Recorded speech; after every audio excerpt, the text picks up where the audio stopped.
Okay, gonna try and get Mick to get in his chair without any commands. He's been doing it for the last 4 or 5 days.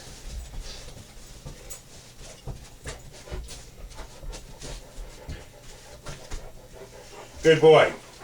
You'll notice I've got the chair sitting here that keeps him from getting too far over to the side, and I stand where when he makes his turn, he's pretty much bumps into me, and that seems to be his clue to back up.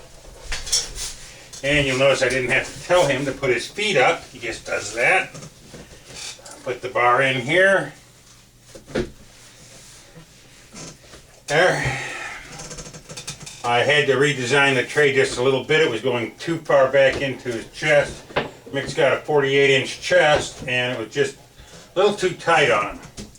Now, I was putting the bib on him, and I've come across a little different method to do this. I put it down here. He drools very badly when he eats. I also now spoon feed him. Wait, Mick. And the reason I do that is he drools a whole lot less than when I just let him lap at the food. When he just laps at the food, he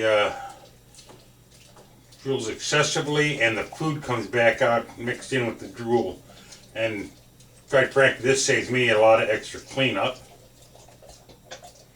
I'm only feeding him 1 pound now. Most of his meals are 1.5 pounds, but he ate early this morning. I had appointments out of town, and then he did eat at lunch 1.5 pounds, but I think he ate so early this morning that the lunchtime portion just didn't really satisfy him.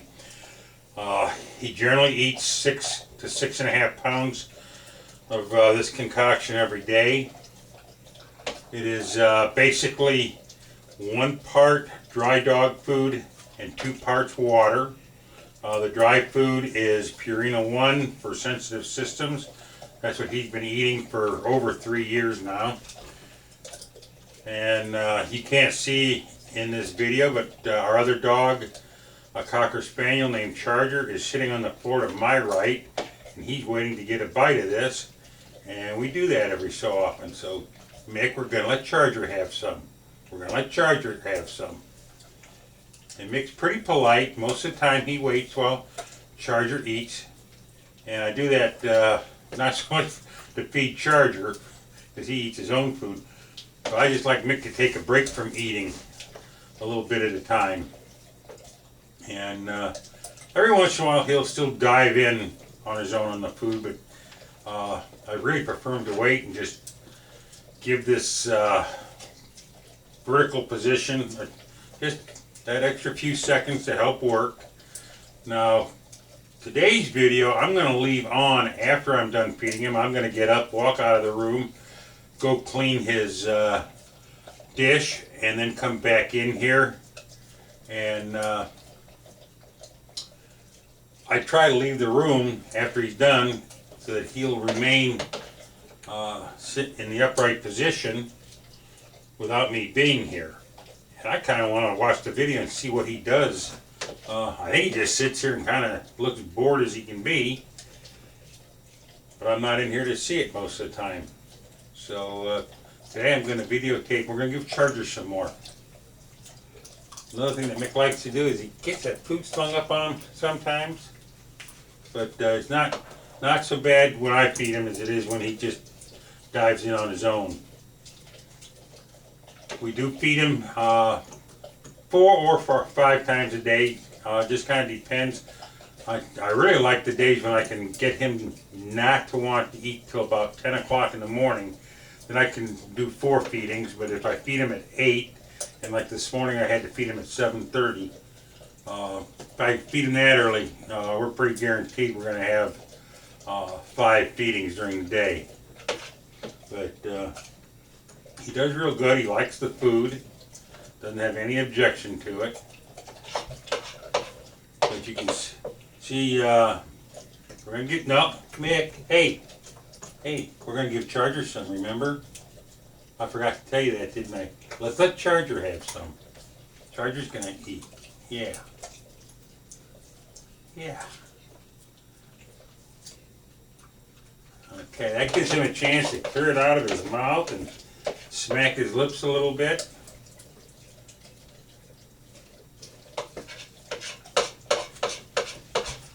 And for those who aren't indoctrinated to Mick, he is a lab St. Bernard mix, which is why he has his drooling problem.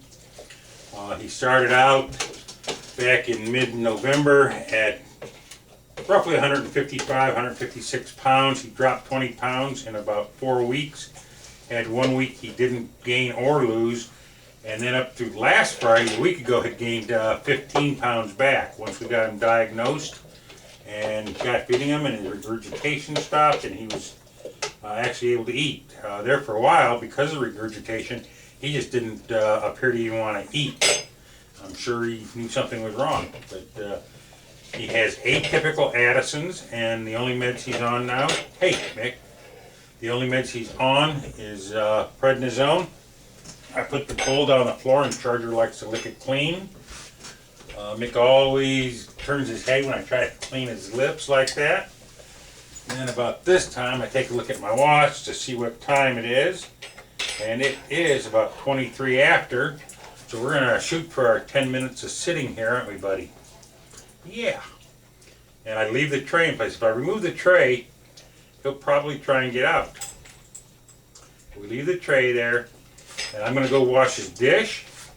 And I'll be back in a few minutes. You may or may not want to watch the rest of this video, but I'm going to watch it to see what he does. You stay right there, buddy. Okay? I'll be back. I do put this chair up here because I'm pretty sure he realizes he's not going anywhere if he does get out. So he's in doggy jail for a little while, and I'll be back.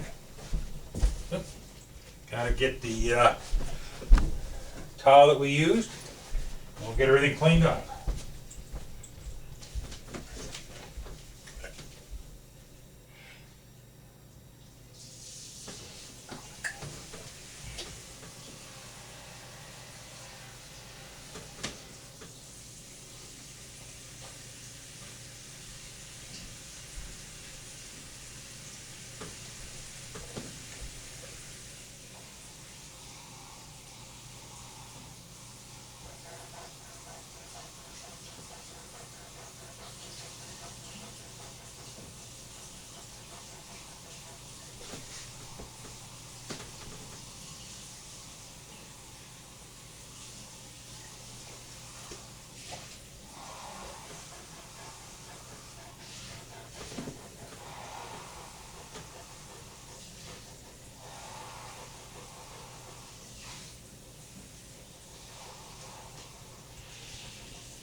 Okay, that only took me about 3 minutes to clean up.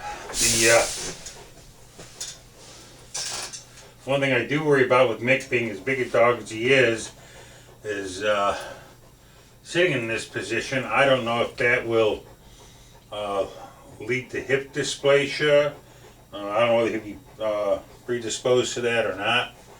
But right now I'm just more concerned about making sure he's healthy and has energy and is feeling good, and that he is. He's on 15 milligrams of prednisone a day. Everything I had initially read about Addison's disease indicated it was a dysfunction of the adrenal glands, And it turns out that atypical Addison's, while it's a dysfunction of the adrenal gland, it's actually caused by the pituitary gland. So the root cause of mixed megaesophagus is his pituitary gland. But he does pretty good here. Unless you want to sit and watch this for another 5 minutes or so, which would be kind of like watching paint dry, I'm going to get up, sit over at my computer for a couple of minutes, which is right over that way. I'm going to leave Mick sit here. He's got about 5 minutes left to go. I may let him out a couple of minutes early. He does real good. We really haven't had much problem with him regurgitating food. His problem has seemed to be more water-induced regurgitation. He was diagnosed on December 5th after having regurgitated around the 16th and 17th of November. We did different tests for a couple of weeks until they determined it was a Megaesophagus condition. And he's been doing real good since then. Once we got it diagnosed and went on the internet and found the Megaesophagus Yahoo group, which just has a wealth of valuable information, and real glad we found it. In fact, I had to tell our vet, who's I think a very good vet, I had to tell her about the group. She was certainly aware of the condition and that, but she had not seen the group on the internet or anything. And I know that any cases that she might have, she'll direct people there now after having seen how good we've been able to do with Mick. But anyway, on December 5th he was diagnosed, and we went back, and I don't remember the date now. It was around the 28th of December, I believe, when they did the radiographs. It did not show Megaesophagus condition. So while he's got the condition and always will, he's starting to get a little uncomfortable here. We're going to treat him as though he's got a bad case of it forever, because I don't ever want it to get so bad that it causes a critical illness with him. So he's learning and doing good. And let's see, we're right at 8 minutes. And he only had a pound of food rather than the normal 2 pounds. So I think I'm going to let him out. You can see he's just a big old black bear. He's a lover. So let me take this out, buddy. There we go. Are you ready to get down? Huh? Are you ready? I kind of do this to stretch the time out a little bit for him. But you can see he's really anxious. Okay, let's go. Let me get this up. Oh, yeah. There you go. Come here, man. Come here. Good boy.